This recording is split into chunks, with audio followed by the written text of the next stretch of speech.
అందరికీ నమస్కారం. ఈరోజు మనం ఎంతో రుచికరమైన చేపల పులుసు ఎలా చేయాలో చూద్దాం. ఒకసారి ఈ చేపల పులుసు చూస్తే మళ్ళీ మళ్ళీ ఇదే రెసిపీ మళ్ళీ మళ్ళీ అడుగుతారు, అంత బాగుంటుంది.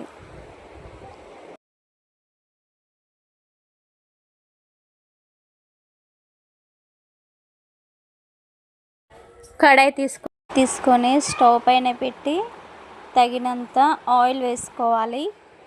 ఆయిల్ వేడయ్యాక సన్నగా కట్ చేసుకున్న ఆనియన్స్ని ఆయిల్లో వేసుకొని ఫ్రై చేసుకోవాలి.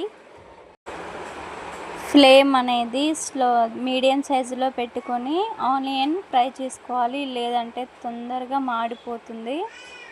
ఆనియన్ బ్రౌన్ కలర్ వచ్చేదాకా మంచిగా ఆయిల్లో ఫ్రై చేసుకోవాలి.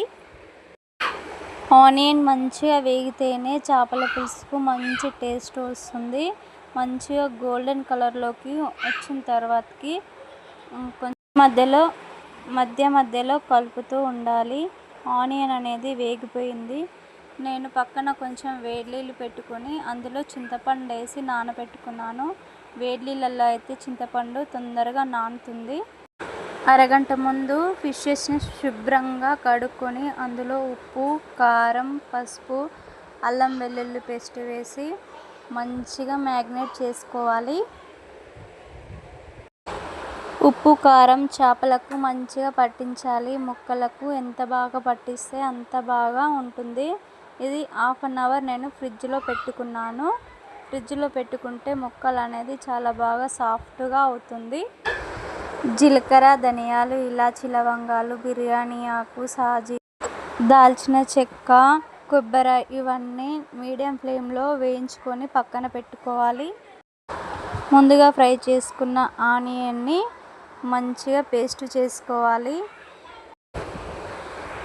పులుసుకు మంచి పెద్ద గిన్నెను తీసుకొని తగినంత ఆయిల్ వేసుకోవాలి. ఆయిల్ వేడైన తర్వాతకి అందులో కరివేపాకు వేసుకోవాలి. అల్లం వెల్లుల్లి పేస్ట్ వేసి పచ్చి వాసన పోయేంత వరకు మంచిగా కలుపుకొని వేయించుకోవాలి. స్టవ్ని మీడియం ఫ్లేమ్లో పెట్టుకొని అల్లం వెల్లుల్లి పేస్ట్ గోల్డెన్ కలర్ వచ్చేంత వరకు అల్లం వెల్లుల్లి పేస్ట్ని మంచిగా ఫ్రై చేసుకోవాలి.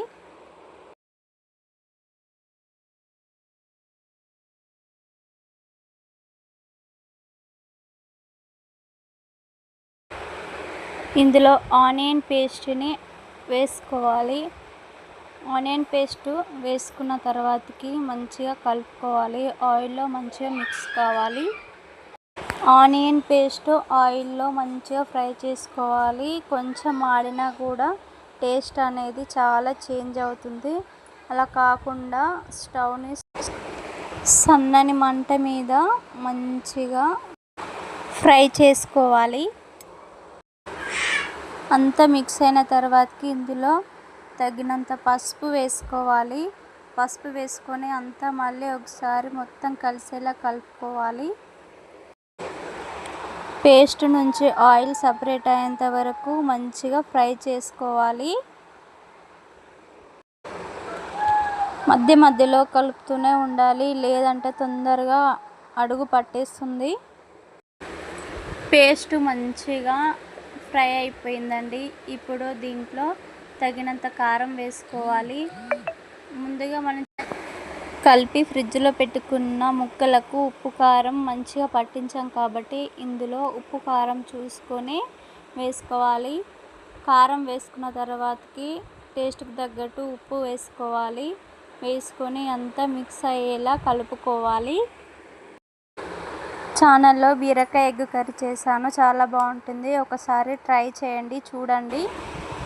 కలుపుతూనే ఉండాలండి, లేదంటే అడుగంటిపోతుంది. మంచిగా ఆయిల్ సపరేట్ అయిన తర్వాతకి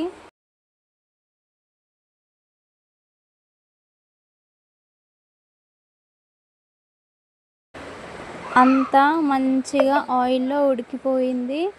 ఇప్పుడు దీంట్లో మనం అరగంట ముందు నానబెట్టుకున్న చింతపండు రసంను పోసుకోవాలి. పోసుకున్న తర్వాతకి అంతా మంచిగా మిక్స్ చేయాలి.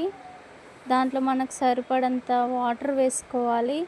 చేపల పులుసు చిక్కగా ఉంటేనే బాగుంటుందండి, మరీ పలుచగా కాకుండా మరి చిక్కగా కాకుండా మంచిగా గ్రేవీ లాగా చేసుకోవాలి.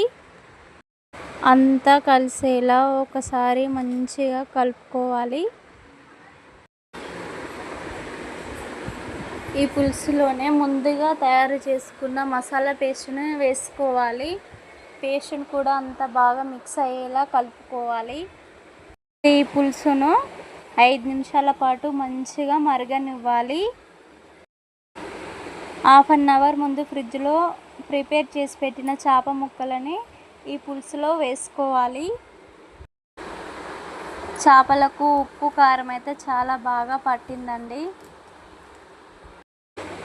టేస్ట్ కూడా చాలా బాగుంటుంది. మీరు కూడా ఈ రెసిపీని ఒకసారి ట్రై చేయండి.